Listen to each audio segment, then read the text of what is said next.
அடுத்ததாக, குறுகிய நேரத்துக்குள் தன்னலமா பிறநலமா என்று நம்மிடம் விசாரிக்க ஜெனிட்டாவை முன்பாக அழைக்கிறேன். கர்த்தருக்கு ஸ்தோத்திரம். இன்று நான் பேசப்போகும் தலைப்பு நற்கிரியைகள் தன்னலமா பிறர் நலமா. இந்த காலகட்டத்தில் அதிக மக்களுக்கு நற்கிரியைகள் என்றால் என்னவென்று தெரியவில்லை. அதிக மக்கள் தன்னலமாகவே வாழ்ந்து கொண்டிருக்கிறார்கள்.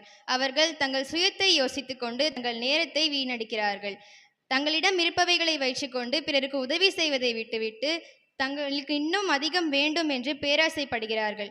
ஆனால் நம் தேவ பிள்ளைகள் அத்தகைய வாழ்க்கையை வாழக்கூடாது.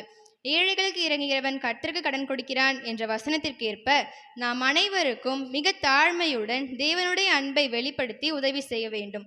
அதே போல அப்போஸ்தலர் 10:38 சொல்வது போல நம் கர்த்தராகிய இயேசு கிறிஸ்துவும் நன்மை செய்கிறவராய் சுற்றி திரிந்தார்.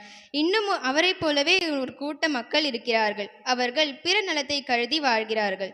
அவர்களிடம் இருப்பதை வைத்துக்கொண்டு பிறருக்கு உதவி செய்ய வேண்டும் என்று எண்ணுகிறார்கள். பிறருக்கு உதவி செய்ய அவர்களிடம் அதிக வசதி இல்லாவிட்டாலும் எப்படியாவது உதவி செய்ய வேண்டும் என்று எண்ணுகிறார்கள். கர்த்தர் தங்களுக்கு கொடுக்கும் வருமானத்தில் பாதியை பிறர் நலத்திற்காக செலவழிப்பார்கள்.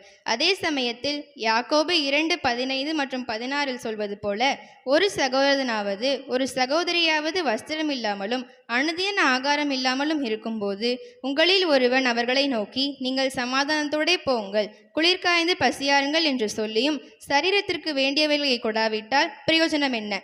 இந்த வசனத்தில் கூறுவது போல உங்களில் ஒருவன் ஒரு ஆதரவற்றோருக்கு உதவி செய்ய போகும்போது அவருக்கு எந்த ஒரு விதத்திலும் உதவி செய்யாமல் நீங்கள் சமாதானமாய் இருங்கள் என்று கூறினால் அவருக்கு எந்த பிரயோஜனமும் இல்லை. அவர் தேவனை பற்றியும் அறிய முடியாது. அவருக்கு எந்த ஒரு உதவியும் கிடைக்காது. அதனால் நாம் அனைவருக்கும் மிக தாழ்மையுடன் உதவி செய்ய வேண்டும். பிலிப்பியர் 2:4 அதில் சொல்வது போல அவனவன் தனக்கானவைகளை அல்ல பிறருக்கானவைகளை நோக்குவானாக, கிறிஸ்து இயேசுவின் சிந்தையே உங்களிலும் இருக்க கடவது. இந்த வசனத்தை நாம் வாழ்க்கையில் நடைமுறைப்படுத்த வேண்டும். நமது திருச்சபையிலும் கூட அதிக நற்பணிகள் செய்து வருகிறோம். அதில் சில என்னவென்றால் தினந்தோறும் மதிய உணவு வழங்குதல் மற்றும் ஞாயிறு மற்றும் சிற்றுண்டியும் சேர்த்து வழங்குதல், 24 மணி நேரம் குடிநீர் பந்தல் வைப்பது போன்ற பல நற்பணிகள் செய்து வருகிறோம்.